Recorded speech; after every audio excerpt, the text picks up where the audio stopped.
so no one becomes fish food. This is probably the best judgment anyone could hope for, and it doesn't strip away the humanity from our protagonist. She realizes he's come up with this solution and it's genius. All signs point to a win for our hero, at least that's how it appears. She notes, however, that he still hasn't spoken up. The priestess clings to a last hope, wishing he'll try some other clever trick instead. But the fortress master surprises her by focusing on the real problem. It's the sea itself. So what does Jaewon do? He declares he'll split the sea since that's what's swallowing his people. It works out for the clan leader, except of course it really doesn't. Chonghyo is the first to catch on to what he's about to do, realizing our boy is about to go way off script. And then, Jaehwan literally splits the sea in two with Dokbol. The clan leader's entire setup crashes down. Jaehwan's solution is so far outside the box that he straight up solves the dilemma. Not long after, the people in the simulation are clapping for the fortress master, cheering him for the slick move he's just pulled. Meanwhile, the notification panel glitches like a cheap knockoff game, then crashes entirely, announcing the audit is over. That's when the clan master breaks character. For a moment, it looks like she's about to curse out loud, unable to believe she's been beaten at her own illusion-ridden game. Before things can escalate, a sharp alert slices through the moment. This isn't a drill. Gorgon has made the call. Everything is shutting down. No more fights, games, or dramatic speeches. The fortress is locking down, and everyone, especially the crowd, needs to evacuate immediately. At first, people file out in a civilized way, confused by the sudden order. But once word spreads, there's an incoming undead attack. Not just any, but a massive, terrifying one. True panic erupts. The reality sets in. The sky is darkening not for drama, but because an undead army is coming. Yoon Yang can only whine about his fate, how he was the Lightning Clan leader and sole survivor, yet will now die in the Gorgon undead attack. As usual, Kang Hwang and Yoon Yang start bickering, tossing insults as nerves get the better of them. In truth, Kang Hwang's legs are shaking just as much as Yoon Yang's. In the midst of the emergency, Chung Hao and Shin Maguk focus on bigger issues. Shin is amazed that this kid, Jaewon, not even a couple centuries old, is leading as if he's some kind of caped crusader. It's enough to put some of the old-timers to shame. Chung Hao wants to focus on the present. He admits he never thought he'd see a situation like this again, not even after 900 years. Muguk completely understands the déjà vu. 6 of the 10 clan leaders are already here, and the situation mirrors that old death wish from their visit to the undead palace. Whatever they saw there, something they still don't talk about, might just be about to repeat itself. There's an old rule the veterans have spotted. When there's a medium threat, smaller undead follow. When a giant one appears, so do the medium ones. But this time, King Catastrophe, the ultimate boss, has shown up in Gorgon. The Soul King was one of the main reasons they built the fortresses to begin with. As the story unfolds, the true horror of the Soul King and the monstrous abomination he is comes into view. Following him is an undead beast, a megadead-level threat. The situation is beyond dire. Among the chaos, they see the creature with huge red eyes, the terrifying, backwards-walking Magritte, poised to unleash havoc upon Gorgon. The scene twists into a waking nightmare. Death spreads everywhere, devouring the place alive. Civilians scramble in panic, but most aren't fast enough to escape the horror rolling through Gorgon. In the middle of the chaos, the priestess stands completely frozen, her body refusing to move. She watches, helpless, as nightmare undead rip through people, tearing limbs and snuffing out lives without mercy. All her confidence is stripped away. Everything around her is sucked into a darkness that keeps spreading. There's one moment she can't shake. A monstrous, twisted undead snatches up an old man right in front of her. This isn't cinematic drama. It's cold, suffocating, and revolting. Though it seems impossible, her trembling is real. Her wide eyes are stretched even wider, but they're useless now. Her scream comes too late, just noise, powerless to change anything. She's left pleading for reality to give her a break. Suddenly, the gentleman's sword, Myung-gwan, slices into the fray like a last hope. He hurls himself between the monster and the clan leader, but even he can't change what's happening. He doesn't save the old man. He can't even save himself. He's just stalling doom for a few seconds. The priestess screams again, watching the undead's claw nearly tear into his face. Then her world collapses into slow motion. She's caught on the fact that nothing matters anymore. Every action feels meaningless. Every what if is a joke, and she knows it. That realization breaks her worse than the monsters do. Watching Myung-gwan's fate, she understands something bitter. Free will means nothing if the universe is just mocking you. Hope is a scam, drowned by the same outcome: death. Just as she's surrendering to being swallowed by the nightmare, giving up because even fighting back feels like lying to herself, an explosion of blinding light rips through the massive monster, slicing it clean in two. The shock is sudden and sharp. There's the Lightning Clan leader, Yoon Yang, utterly fed up with the chaos. He's trying to snap the priestess out of her trance, but it's not working. The girl's still locked in her own shock, frozen and unhelpful. His tone is anything but gentle. The nightmare situation keeps spiraling, and her wide-eyed existential paralysis is just making it worse. Yoon Yang turns his attention to the rhythm of the battle. Kang Huang, Kaiman, and Yoon Yang himself are working like clockwork, fighting for their lives. The priestess, rigid as a statue, watches them with confusion. She can't understand why they're pushing so hard. She thinks hope is long gone, buried under death and ruin. Watching them fight through the madness only baffles her more. We get flashes of Yoon Yang pounding the ground, forcing monsters away from her, while Kaiman's blade cuts down anything that gets too close. Kang Huang is in the mix too, patching up gaps in their defense. To the traumatized priestess, it looks like raw courage or maybe recklessness, but for them, it's just survival and sheer willpower. Yoon Yang, alert even in the chaos, knows the truth. They're barely holding on. There are too many monsters, and they're only getting nastier. Just when it feels like they'll be overwhelmed, a new focus emerges. The Gorgon tattoo on our protagonist flares up, a warning, a signal. He's cutting a path straight for the Magritte undead. No distractions, no side fights, just him versus the biggest nightmare in the room. The thing isn't just a monster, it's a death sentence.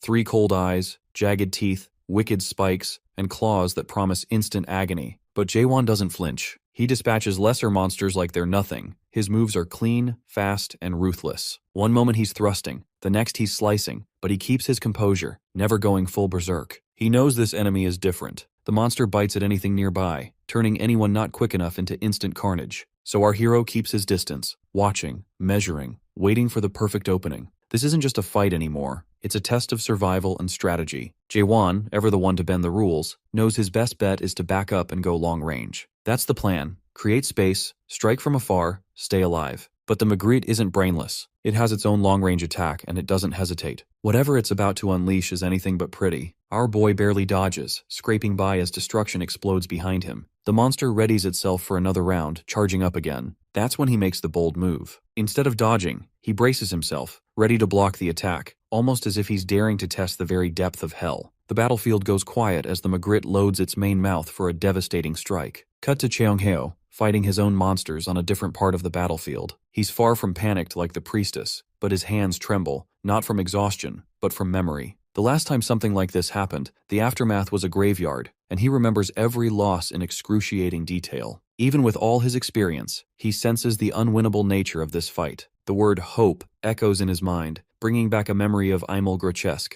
the old fortress master. He remembers Aimul saying hope isn't some flowery ideal, it's a necessity. Sometimes people need hope that's so bright it drowns out even the deepest darkness. With all this talk of hope, we're shown Jaewon in action. Our protagonist is already deep in the fray, charging straight at the beast as it charges up. No hesitation. He knows exactly where the blast is forming, and he plunges his blade right into its core. He's done testing. He's aiming to end the nightmare before it can even finish its attack. Moments later, a blinding flash slices through the battlefield, forcing everyone nearby to shield their eyes. It's coming from the exact spot where Jaewon has been locked in combat with Magritte. Cheongheo's gaze tracks the light, and what he sees next nearly freezes him in place. Our boy is standing there, grinning like a madman, fresh off landing a heavy blow on the creature. The monster looks even more grotesque now, somehow more revolting than before, as if the hit peeled back a layer too far. Cheongheo watches, already past the point of trying to make sense of whatever Jaewon is. The guy just doesn't fit any logic. But the Magritte isn't done yet. It lunges, its nasty tongue whipping out, rib-like spikes wrapping around him, trying to end things on the spot. The jaws clamp down like a bear trap. Even so, our protagonist doesn't panic. He blasts his way out of the creature's grip, not giving it a moment to savor its catch. Then it starts, the glow in his eyes, his blade poised to give the monster a taste of real pain. Cheongheo recognizes what's coming and gets déjà vu from Jaewon splitting the sea earlier. It's the same move, the signature strike. He's charging it up, ready to cleave the Magritte in two. Meanwhile, Shin Muguk, watching all of it unfold, finally gets it. He turns to Cheongheo and says what everyone's thinking.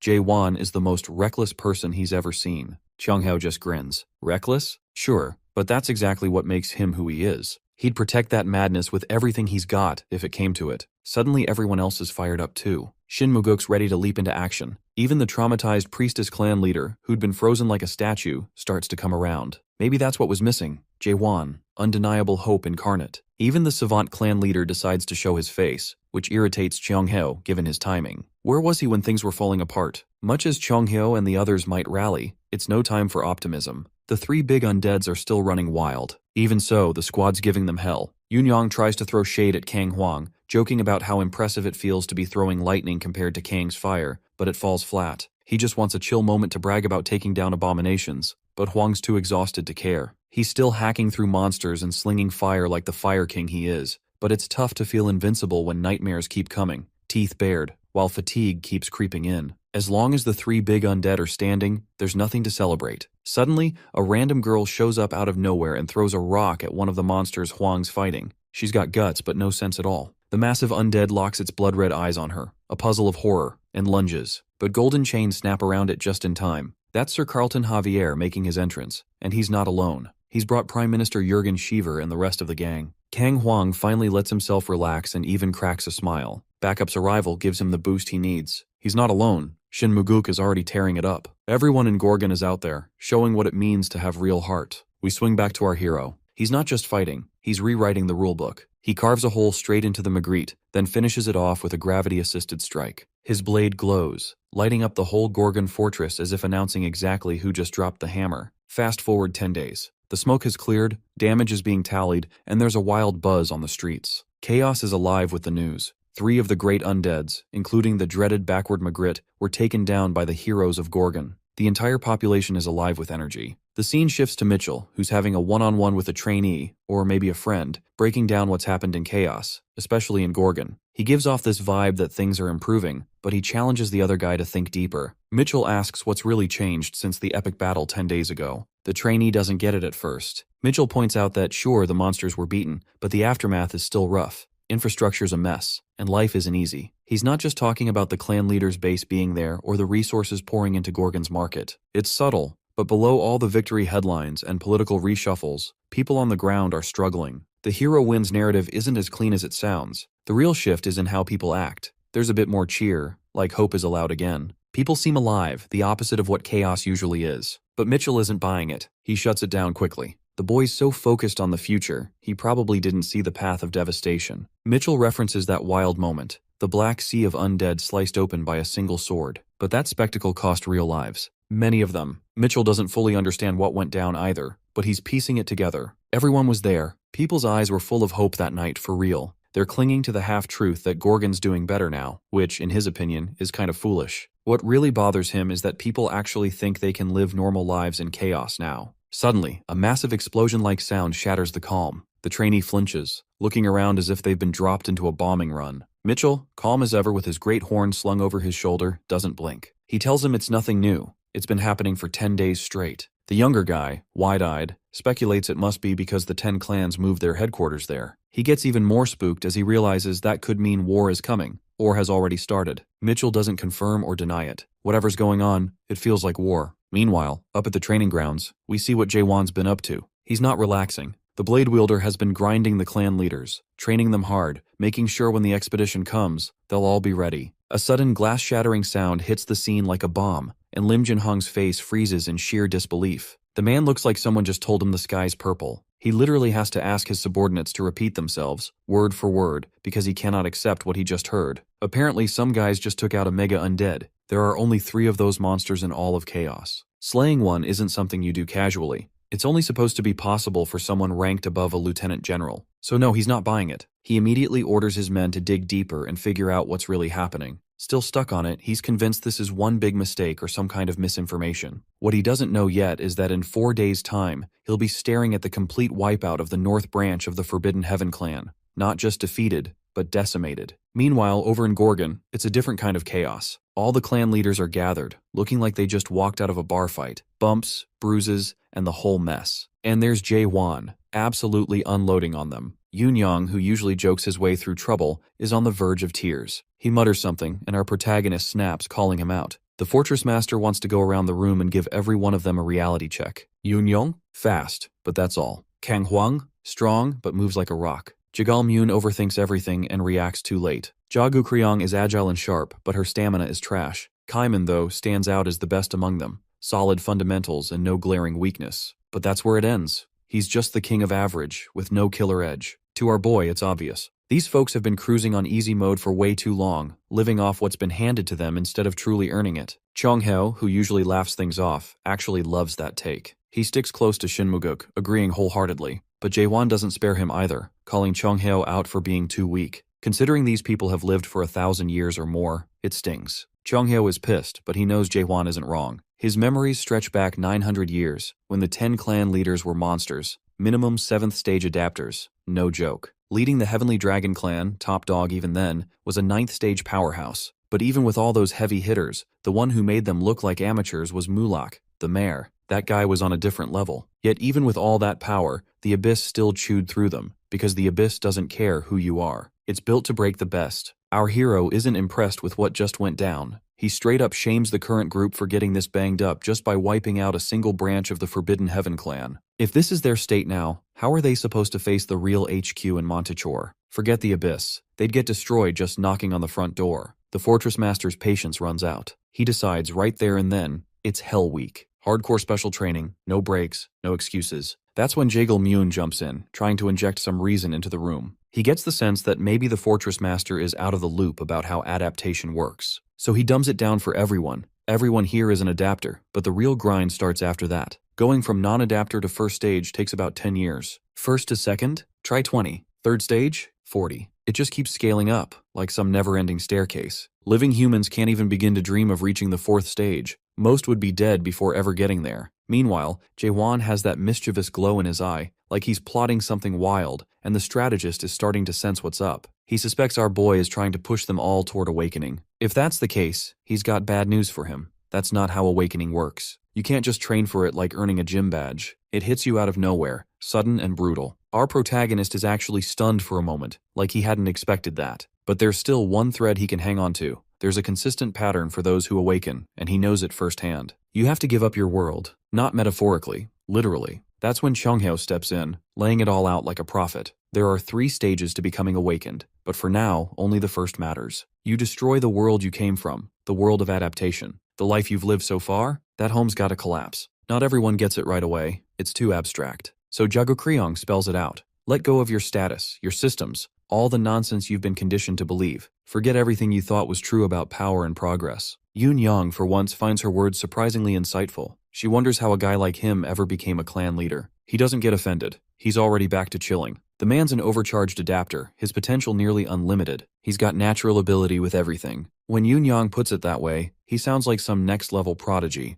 especially since he can grow 100 times faster than your average adapter. That's no small feat. Overcharged adapters are rare. Even the 12 Lords are part of that group. Kang Huang rolls his eyes at this. Half of it, he claims, is just good marketing. He points out that everyone here is an overcharged adapter too. Except, here comes the shocker. Kaiman isn't. Out of everyone, he's the odd one out. No special engine under the hood. That's wild, considering how skilled he is compared to the rest of the clan leaders. The thing is, Kaiman doesn't care about any of that. He's ready to toss away all his talent, his world, even his sense of self, just for power. The only thing he's determined to hold on to is his burning hatred for those 12 lords. That obsession fuels him. Ja Gu-Kryong steps in and tries to talk some sense into him, reminding the Southern Sea Clan leader that he's talking about wiping out everything. Gone. Vanished. Erased. She brings up the Great Disappearance, which is yet another can of worms our boy hasn't even heard of yet. By now, Jaehwan's used to this kind of lore surprise. He raises an eyebrow, curious about what's coming next. She explains that around 700 years ago, cracks began appearing all over the Almighty Land, back when everyone was locked in battle with cultivators. The cracks weren't just phenomena. They were more like a rogue terrorist group with a clear message: reject the current world, awaken yourselves, and head for the Forgotten Land. The monarchs responded by agreeing to wipe them out. The philosophy those rogue adapters preached? It matches up a little too well with what the Fortress Master is now suggesting. Jaehwan wants the crew to let go and aim for true awakening. That same message. Back then, the cracks managed to rally thousands of adapters to their cause. The wildest part is that no one knows where those people ended up. It's like they disappeared from reality. Poof, gone, as if they never existed. Ja Go-Kryong isn't just sharing this on a whim. She's narrating because some of the returners were her friends. A handful made it back, claiming to be awakened, at least first stage, but they were never the same. Whatever they saw, wherever they went, it changed them fundamentally, and that mystery is still unsolved. They came back deeply damaged. Our protagonist isn't in this for drama. He genuinely wants to know what happened to those who called themselves awakened, because, from his perspective, there haven't been many around lately. That's when Ja Gu-Kryong drops the real bomb. Every single one of those who returned eventually killed themselves. Straight up, they couldn't handle it. Some suffered complete mental breakdowns, others faded into madness, and a few lost their memories entirely. No matter what form it took, amnesia, insanity, unbearable knowledge, it all ended in the same place: identity collapse. Existential nightmare territory. They all ended up claiming in some way that they no longer knew who they were. Our boy gets it now. He draws a clear line. He's not part of the cracks movement or any cult, but he won't pretend this new road is safe or easy. It's as dangerous as it gets, and Ja Gukryong is right to be wary. That's why he won't force anyone. He only wants volunteers, not blind loyalists, but people willing to face whatever this is head on. So there's just one more question to answer. What's he going to do with the ones who don't volunteer? Jaehwan's never been the type to leave anyone behind. He's not going to toss them aside. He'll help them grow in their own way too. Even if Ja Gukryong still thinks this is another setup for disaster, he sincerely wants everyone to grow stronger, to adapt and evolve beyond anything they've known. She facepalms at hearing his evolving spiel again. The Fortress Master still acts like he couldn't care less about the full context. He basically ignored Jaegil-myun's explanation that constant training isn't going to magically leap them up the adaptation ranks in a week. But it seems our protagonist has a workaround. Next, everyone follows him to a strange building none of them have seen before. Mitchell is already there, standing like a proud mechanic, letting Jaehwan know everything's ready to go. Yoon-young's the first to notice it. The entire building is built from the horns of horned beasts, elite-level craftsmanship. The Fortress Master makes sure no one is left in the dark. He wants every single one of them to understand exactly what kind of hell they're signing up for. Suddenly, their notification panels light up. A prompt flashes. Do you wish to become Tower Walkers in the Tower of Nightmares? Chung-hyo stares at the screen, his eyes wide, jaw dropped. He knows exactly what that means. So yeah, it's only a matter of time before the tower properly welcomes our squad. They're already picking up on the vibe, a genius move in the making. Chung-hyo is especially impressed, quietly wondering how a human managed to pull off something only Maris are known for. It doesn't take long before the group starts pointing out just what kind of place this is. Kaiman notices right away. There's nothing above the second floor. That's exactly why our boy brought them here in the first place. Jaegil-myun finds the whole setup both amusing and kind of an honor. He's already planning to break through, no matter what. Even Yoon-young looks more serious than usual. Everyone's in because they want to level up.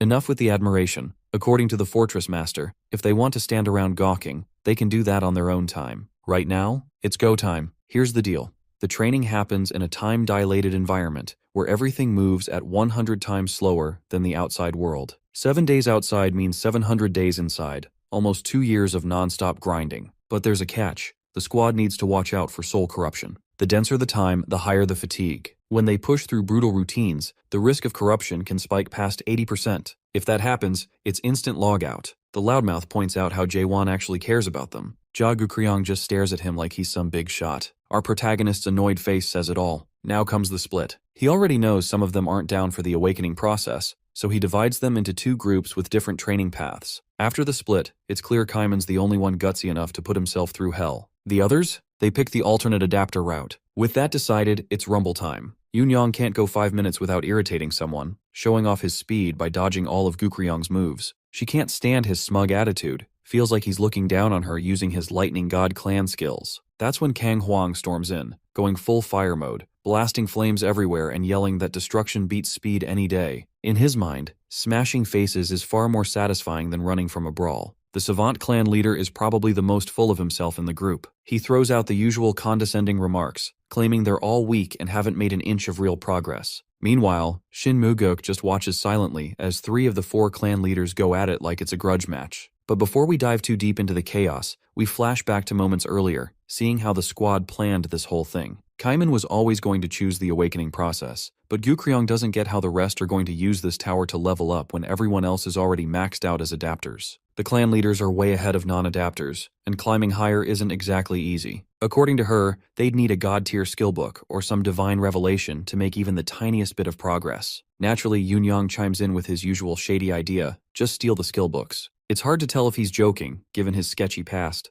but no one is shocked. Our hero, though, has a different plan. He doesn't want shortcuts. Gukryong watches his calm, unreadable face and guesses maybe he wants to play sensei, but that's not it. He wants them to teach each other. Sounds cheesy, but Shin Muguk, of all people, actually thinks it's genius. Not just clever, but the kind of thing that makes you wonder why no one thought of it before. The thing is, these clan leaders are all proud pricks. Never would have come up with something so cooperative on their own. Even now, learning each other's skills is a long shot because they just can't stop arguing about who's the strongest. But even with all that dysfunction, Shin Muguk's got a gut feeling these idiots will level up. Somehow. Miraculously. At least he hopes. Meanwhile, his thoughts drift upstairs to Kaiman. If anyone's really suffering right now, it's him. Cut to the swordsman, drenched in sweat, swinging his blade. He's lost all sense of count. Could be 10,000 swings, 100,000, maybe 1,000,000 by now. His arms are running on pure muscle memory, waging war against himself. Even now, the Fortress Master treats him like a rookie, reminding him to breathe between slashes, calling him out for skipping beats, saying he'll never hit real strength unless he fixes it.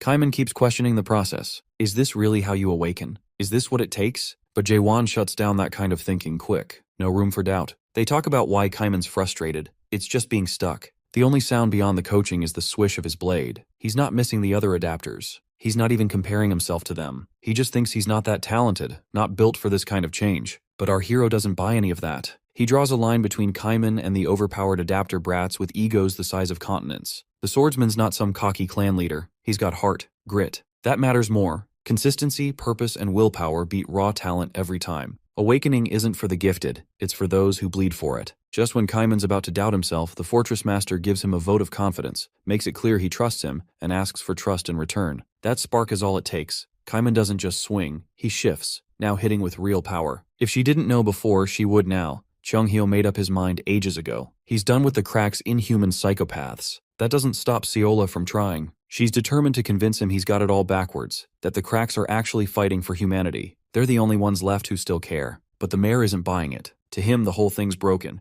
The cracks drag people down, use humans as fuel for a twisted plan, all while acting like saviors. As if anyone with sense would fall for that. In his eyes, the cracks don't matter anymore. Their time as a real force is long gone. Now they're just clinging to cult glory. Even the lords once marked them as a threat, but after the Great Disappearance, that faded. Seola laughs at that, soft but sharp. Hypocrite much? She hasn't forgotten. Chung-hyo didn't just support the movement leading to the Great Disappearance. He helped lead it. 700 years later, and now he wants everyone to forget? Not likely. That one lands harder than the old-timer lets on. Chung-hyo tries to keep her composure, but she's clearly twisting the story to suit herself. He remembers things differently, and points out the intentional gaps and misrepresentations. Yet he still can't bring himself to meet her gaze. Staring at the floor hardly exudes confidence. There's at least a kernel of truth in what she's saying. Seola too doesn't hold back. He saw everything unfold. The Great Disappearance happened right before his eyes, and he didn't intervene. Whatever transpired back then, Seola wouldn't be who she is now if he hadn't played his part.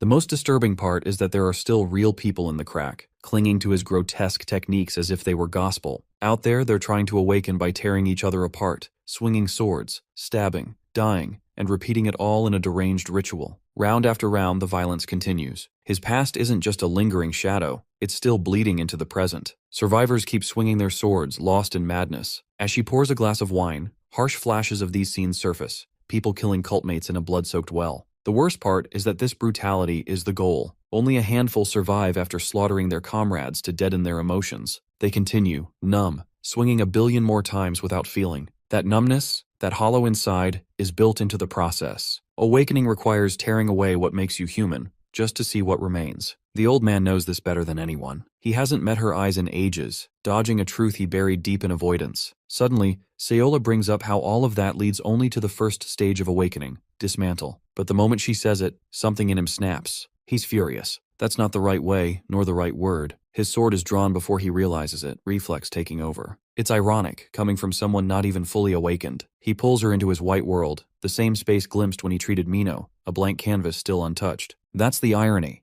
The man who chased awakening like a religion is too afraid to create his own world, scared he'll lose whatever soul he has left. She, on the other hand, isn't afraid. Whatever chaos she's conjured on her canvas is deeply disturbing. That's when he realizes times have changed. Seola is now the second co-captain of Crack. She's not here to show off, though. She attacks, flinging blood-stained sickle chains, each drop telling a story. This is about more than rank. The way she moves, the raw force behind her strikes. She might have reached the third stage of awakening. Then she unleashes her power. The blood on her chains pulls him directly into her unique world, a nightmare landscape. He's frozen, wide-eyed, as if his soul stopped cold. The ground is littered with corpses from cult violence, bodies hacked apart in slaughterhouse fashion. And then it clicks. This is the aftermath of the Great Disappearance. This sea of blood, the stench of massacre, this is her unique world. She gives everything. The dead don't pretend to live, and chaos never changes. Even if neither can say it aloud, the truth remains. Chaos has no hope. Seola still makes her offer, wanting him back in the crack. But the old master isn't turning back. He senses the shift she just triggered, faint but undeniable. Change is coming, and he believes it. His expression betrays him. This new fortress master, this unexpected hope, is dragging even the most stubborn veteran into belief. It's remarkable that neither the disaster 900 years ago, nor the massacre 700 years back knocked sense into him. Sayola's anger boils over. Her voice turns bitter. She wants him to fail again, hopes that blood-soaked defeat clings to him like a curse, praying he'll abandon his new allies just as he once left the Crack. Regardless, Crack is watching. They're not finished with him yet. Meanwhile, back at the Nightmare Tower, Kaiman is deep into his awakening arc. Stage 1, the question. He confronts a doppelganger made of his own doubt. Stage 2, understanding the world he just questioned. Stage 3, erasing it all, leaving it blank. He's meditating when Jaewon bursts in, sword drawn, shouting at him for sitting idle. Our boy demands he stop pretending and fight as if his life is on the line. Kaiman feels weak. He knows he can't win. Our protagonist, though, is already on another level. He's not here to coddle anyone. He's tired of excuses. The clash comes fast and hard, existential, as if Jaewon isn't merely attacking Kaiman's body, but ripping through his very core. Judging by the aftermath, he nearly did. Kaiman spirals, wondering if any of it meant real growth, ready to give up. But our protagonist isn't finished. He tells Kaiman to stop letting the world's chains hold him back. Something inside Kaiman snaps. He releases the weight of the world, breaking his shackles. His awakening reaches stage 3. This time, he's ready. Eyes glowing, Kaiman raises his sword, surrounded by razors of water and berserk waves. Without hesitation, the two collide. Jaewon's Moon Eye world spills into reality, colliding with Kaiman's water waves in a display that borders on mythic. After their brutal clash, rain falls as if the sky itself is exhausted. Kaiman drops to one knee, only his grip on the sword keeping him upright. Jaewon calmly walks over, offering congratulations for reaching the 3rd stage. Kaiman, still dazed, wonders if he's truly grown stronger. Our hero smiles knowingly and nods. The scene pulls back, revealing the devastation left in their wake. Kaiman's realization lands hard. He's nowhere near Jaewon's level. Not yet. Not like this. Our boy's 3rd stage awakening stands leagues above the rest. Cut to the inner fortress. The expedition is back on, but this time it's everyone except just Jaewon. Someone finally calls out the system for what it is. Unstable, broken, riddled with nepotism. The so-called 4-fortress treaty to avoid the abyss? Ready to be buried. The catch? It's a 3-fortress meeting, thanks to Lim Jin-hong's takeover of Manticore. For now, Gal Huidong represents Garuda. Dryad brings Isa Landcroft. Shiver is stuck managing Gorgon. The adaptation team of clan leaders is present. The Prime Minister likely regrets letting our protagonist step away to train, because right after that, the emergency meeting was called, and Garuda's fortress master wasted no time making demands. Typical. Kang Huang and Yoon Yang are already fed up with the delegates. After ignoring everything, these people now want to lead the Abyss expedition? Not a chance. Meanwhile, Shiver tries to steer the discussion back to the original issue, the hidden clans. But the real problem is the missing awakened heroes. Technically, the Prime Minister can fill in, but in matters like this, the Fortress Masters make the decisions. Jaewon, in Gal Huidong's eyes, is still just a 60-year-old kid. The 8th stage adapter says so openly. Putting our boy in charge of the Abyss expedition, to him, is like tossing car keys to a toddler. Yoon Yang isn't standing for it. The instant Gal Huidong throws shade, Yoon Yang snaps, lightning crackling, fists clenched, ramping up the tension in the room. He warns the Golden Monarch to choose his words carefully. Honestly, his aura just leveled up from sheer audacity. But in true form, Yoon Yang didn't think it through. Did he expect the delegates to stay calm while Garuda's Fortress Master is threatened? No way. At this point, it's beyond politics. It's personal pride. The adapter team has had enough, and with Kang Huang stepping in, it's clear they won't sit this out. Everyone in the room feels it. They won't let Gal Huidong or the so-called Almighty dictate leadership of the expedition. The decision is made. Our protagonist will captain the expedition. End of story. No votes, no debate. Before anyone can blink, our boy Jaewon's ever-loyal lapdog is already out on the training grounds, throwing hands with none other than Garuda's top dog. It's too late to wonder what Yoon Yang was thinking. Gal Huidong indulges him with some sparring, not one for talking things out. The kid fires back, suggesting that the Fortress Master is scared of him, which Huidong finds amusing. He tells Yang to take the first move, a break-a-leg kind of gesture, but Jaehwan's follower isn't waiting around. He's already darting forward, moving too fast to track, only the lightning crackling around him betraying his position, a clear warning. The Fortress Master tries to compliment Yang's speed, but he doesn't even finish the sentence before the brat's airborne, coming in with a full-on lightning strike. The veteran definitely wasn't expecting that. A Stage 7 adapter pulling a stunt like this is not the infamous lightning-slinging brat from before. Still, the Fortress Master isn't an easy opponent. Reality sets in. There's only so much a Stage 7 can do against a Stage 8, no matter how flashy the moves are. He takes the hit and shrugs it off without a scratch, then retaliates with the Golden Meteor Chakram, sending a swarm of disc shields at Jaehwan's sidekick. Kang Huang and the rest of the crew are losing it, watching their guy get hammered. Meanwhile, the Fortress Master is already celebrating, picturing himself in the expedition captain's chair. But the joke's on him. Yang isn't down, not even close. He's back up, lightning still arcing around him, warning everyone that round 2 is about to get wild. The Lightning Kid points and tells his opponent he's about to see something unforgettable. As the meteor discs power up, he surprises everyone by unleashing a fire technique, one that's way too close to Kang Huang's to be a coincidence. The Fortress Master isn't giving out gold stars, especially not after Yang follows it up with Jaegil Myun's notorious 8 invisible traps move. He freezes, catching the implications. Some of these so-called clan leaders must have swallowed their pride.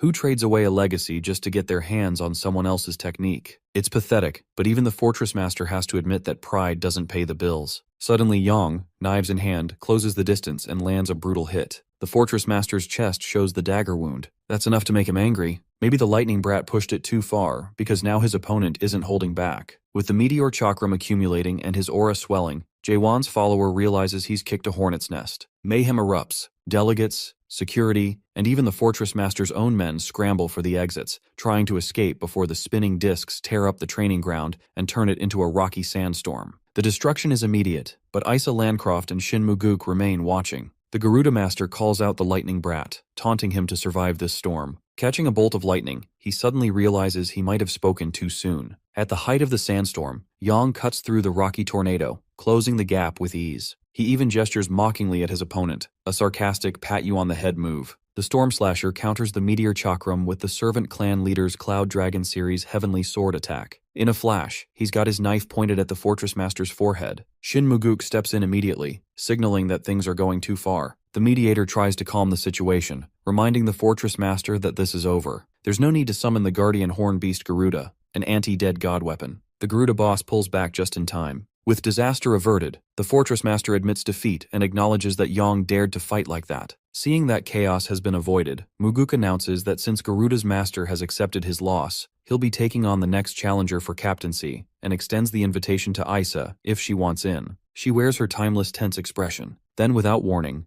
Ja Gukryong runs across to the other side. Muguk can't figure out what she's up to, and then she declares she's switching sides, clearly convinced the odds have shifted. A man's voice echoes from the training ground entrance, challenging Muguk. It's the 9th stage adapter, the Jade Mask Golden Monarch Bang Sheonil. Our protagonist knows him in Chaos as Mr. Fruit Stealer Asshole, a prominent figure among the monarchs who snatched the fruits all those centuries ago. Jurgen Shiver and Muguk especially want to hear why he's come to Gorgon after everything he pulled. Sensing the tension, Bang Sheonil insists they should leave the past behind. He says this is about the present and invites Muguk to join him in setting things straight, claiming the Steel Monarch misses him. Shin Muguk can't decide which is more pitiful, Heoyu accepting Bang Sheonil, or Sheonil choosing to serve under the Steel Monarch. The man points out that Lord Heoyu is so forgiving, while Shin is stuck in the past. In the Jade Monarch's view, at least martial artists should stick together. Muguk greets Sheonil with a sword strike, 9 centuries of betrayal burning in his veins. The Jade Monarch blocks the blow with a bare-handed jab, forcing him back. What Shin can't comprehend is how these guys managed to win over the Priestess clan leader, the Fortress of Garuda, and Dryad. Sheonil just shrugs, calling it mere homage in exchange for advice, more of a display of cooperation. He blocks another swing with just his hand, making it clear that the Gorgon Fortress Master and his loyal followers are the ones causing trouble by chasing a deluded dream. Truly pitiful. For the first time in a long while, Muguk loses his composure. He's been the calm voice of reason, but now he can't stop himself. Isa Landcroft observes, thinking his outburst is more than justified, yet she experiences a flashback of a conversation with Heoyu's warrior, who emerges from the shadows to speak with the Dryad Fortress Master. Isa appears torn, caught between doubt and a sense of justice, but Heoyu's warrior reminds her that the Forbidden Heaven nuisance isn't the real threat. The bigger danger is the new Gorgon Fortress Master. This isn't just a gut feeling.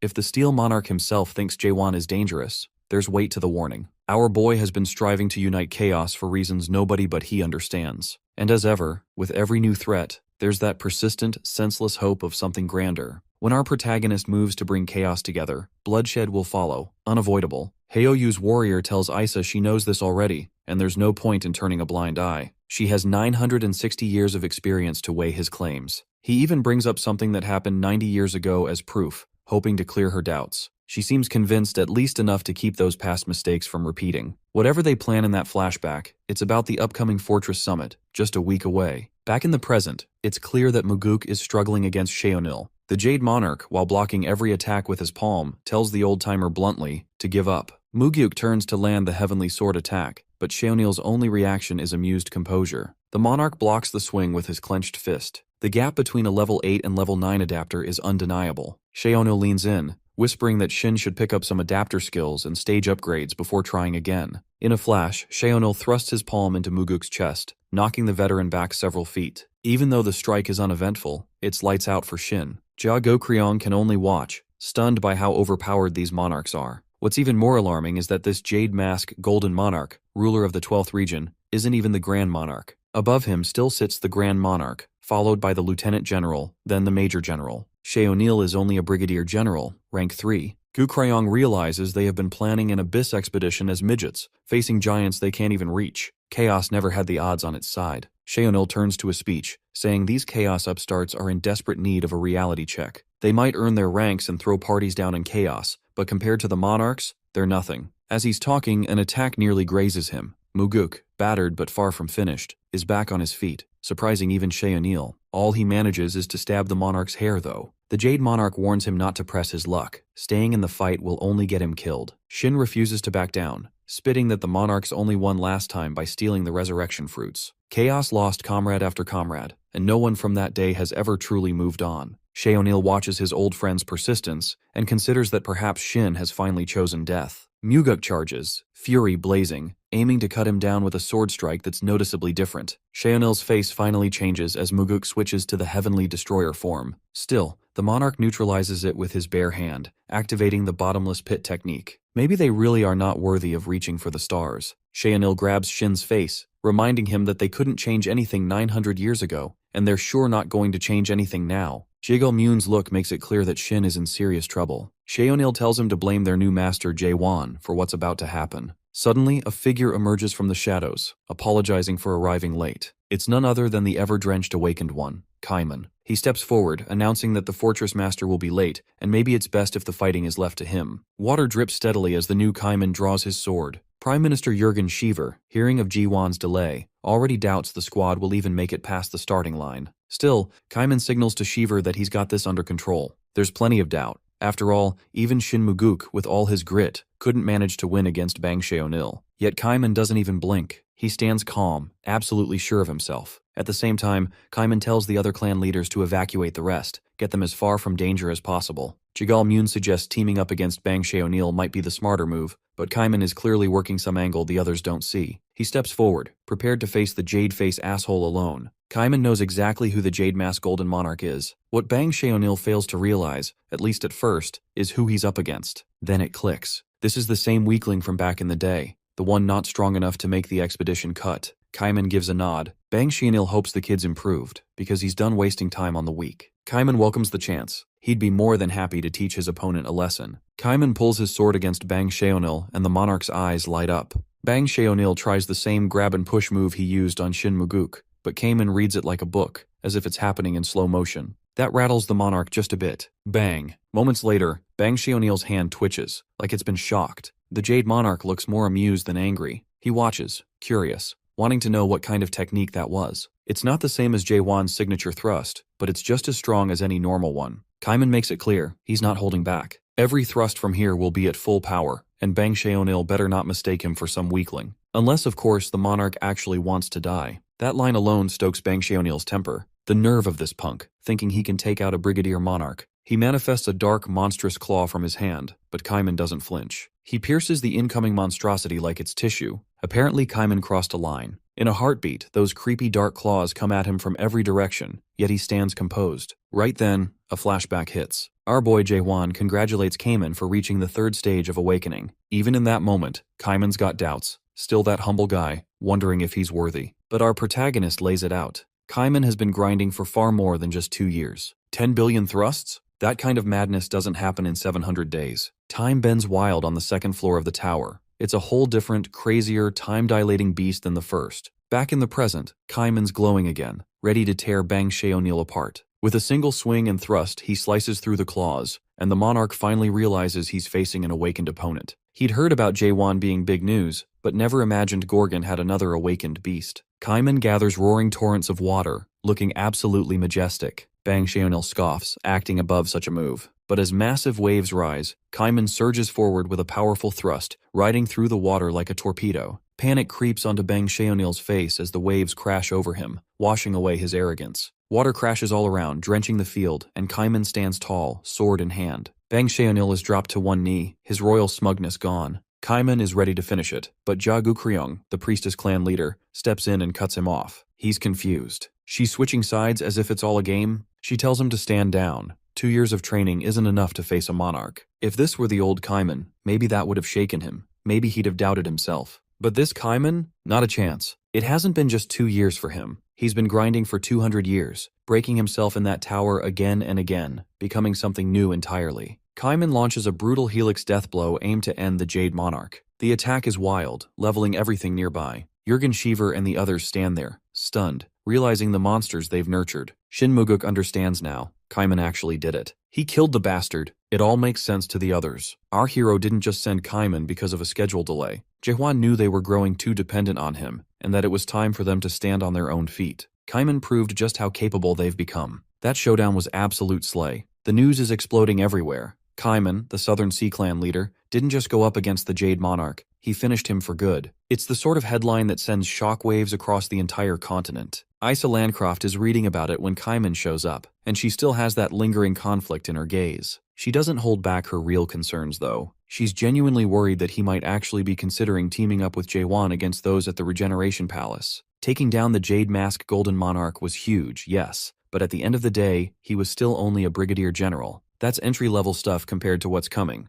The Supreme Monarchs are an entirely different league. From here on, every step means facing monsters who make the last guy look like a warm-up boss. Our boy isn't wavering. He's tired of being held back by the past, trapped in self-doubt and regret. Last time, 9 centuries ago in the Abyss, he froze, but this time there's no turning back. Isa watches him, genuinely impressed. He's not the same person who used to choke on his own insecurities. The Kaiman standing before her now has flipped the script. That endless hesitation he used to carry is gone. Now he's the one leading, clear-eyed and determined, pulling others along with absolute conviction. She stands by the window, taking in the city around the Tower of Nightmares, alive with ambition. They call it the Artisan's Tower these days, but for her, it's still the same old story. Cultivation through towers is nothing new, but Kaiman is different. This place isn't like those typical cultivation towers. No products, no cultivators, nothing of the sort. That's when it dawns on her. The reason he changed is probably the Artisan Tower. He must have climbed it, pushing himself beyond his limits, and now he's intent on proving to the Dryad Fortress leader that it's no illusion, no trick. No one here is pretending anymore. These people are done running. Everyone in Chaos wants to earn their lives, not beg for them. She can't look away from the scene. It's not just power-hungry maniacs like Yun Yang and Kang Huang filling the streets. Now it's the regular people, ordinary citizens, and in a strange way, it's beautiful. After 9 centuries living a lie, they're determined to build something real, not taken, not granted, but truly theirs. Meanwhile, Jaehwan and Cheonghyo are having a quiet conversation beside a peaceful lake. The 3-fortress summit is probably finished by now, Jaehwan notes.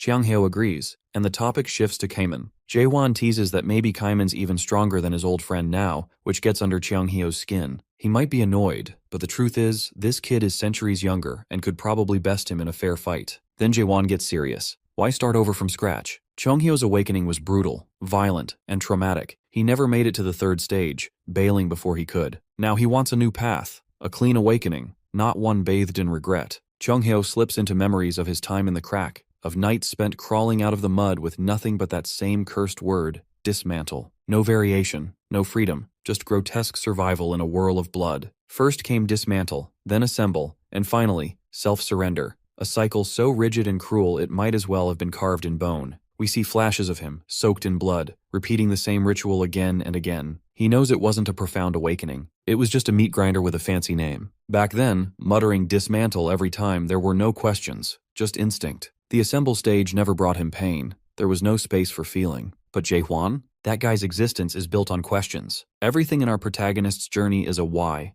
Life, world, purpose. Why? That constant questioning tears him apart. There's even a glimpse of the eerie Moon Eye, our hero walking through a world wrapped in barbed wire, filled with unanswered pain and unresolved questions. Even his so-called unique world is no escape. It's as real as it gets. Then, out of the blue, Cheonghyo asks how old Jaehwan is. It seems random, but he actually heard from Mitchell about the 3rd floor being completed. Mitchell mentioned that the time density on that 3rd floor is insane, much wilder than the 2nd, yet Jaehwan was only in there for 2 days. So what's the real number? Turns out it's 1,000 years. He probably made more swings in there than breaths outside. Cheonghyo is floored by the answer, but he's not about to shower Jaehwan with praise. To him, our boy is still just that same punk kid with a fancy title, yet deep down it throws him off. This guy lived through a millennium of hell and doesn't even look satisfied. Who is he really? Then Jae-won suddenly stands up, announcing that it's time to head for the Resurrection Palace, the one place that might finally offer a real challenge. Chung-hyo suggests waiting until Gorgon has more awakened barracks like Kaiman,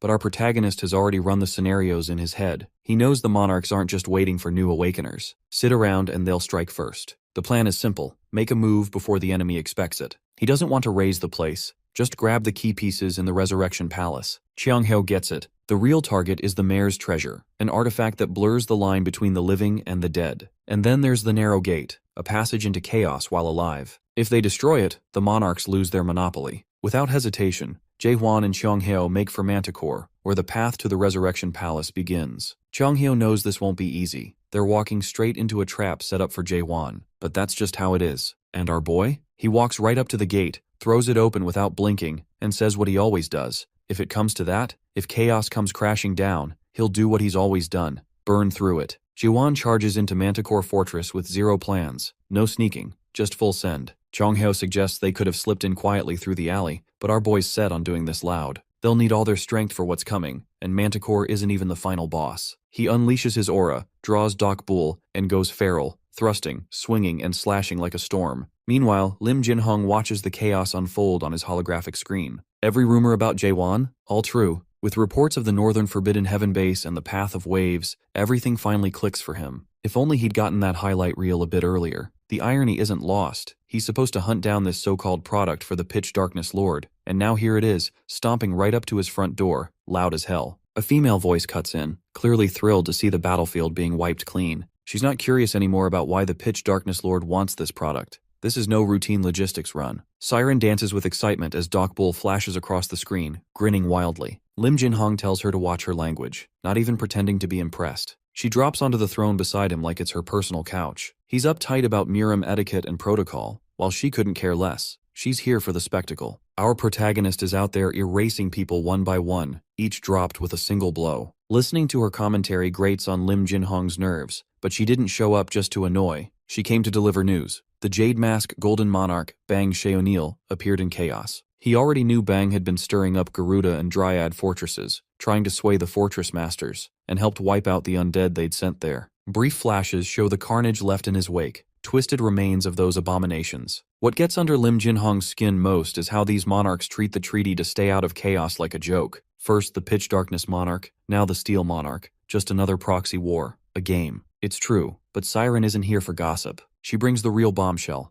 Bang Sheonil got himself killed. Lim Jin-hong is stunned, even more so when he finds out it wasn't a monarch or massive army. It was just a clan leader who did it. In his mind, not even all the clan leaders together could have pulled that off. But Jae-hwan didn't assemble pushovers. He built a force. The Southern Sea Clan leader alone proves it. This isn't about clever tactics. These guys are diving straight into madness. Killing the Steel Monarch's Bang Sheonil? That cocky dog? Brave? Not really. Suicidal. A move like that doesn't go unnoticed. The monarchs all watch each other like hawks in the almighty land. One death and the whole balance shifts. Kaiman just kicked the hornet's nest. Before Lim Jin-hong can spiral too far, Siren snaps him back. Jae-hwan's coming, so what's the play? He barely blinks. He's smug. The plan's simple. Send the demon warriors. Siren's own handcrafted nightmares. If Jae-hwan wants a dramatic entrance, they'll give him a hell of a welcome. Jae-hwan walks with Chung-hyo, roasting him for wondering how a bunch of nobodies wound up steering the Forbidden Heavens world domination plot. Our boy admits he has a point. Then the bandaged figures appear. Just like those undead from the previous Fortress Master's ceremony, they crawl out of the darkness, the nightmare only beginning. The squad is surrounded. Evil energy chokes the air. Whatever these things once were, they're now walking corpses with a pulse. One voice cuts through the mess, delighted as if he spotted a celebrity crush. He calls Jae-hwan the Pathfinder. Word travels fast. A bandaged figure steps forward, mouth torn to the ear, half his face covered, voice grating. Chung-hyo freezes when the creature calls him by his old divine healer title. How does this monster know that? Then it hits him. This is Heinz, once a guard at the Southern Gorgon Fortress. He used to tend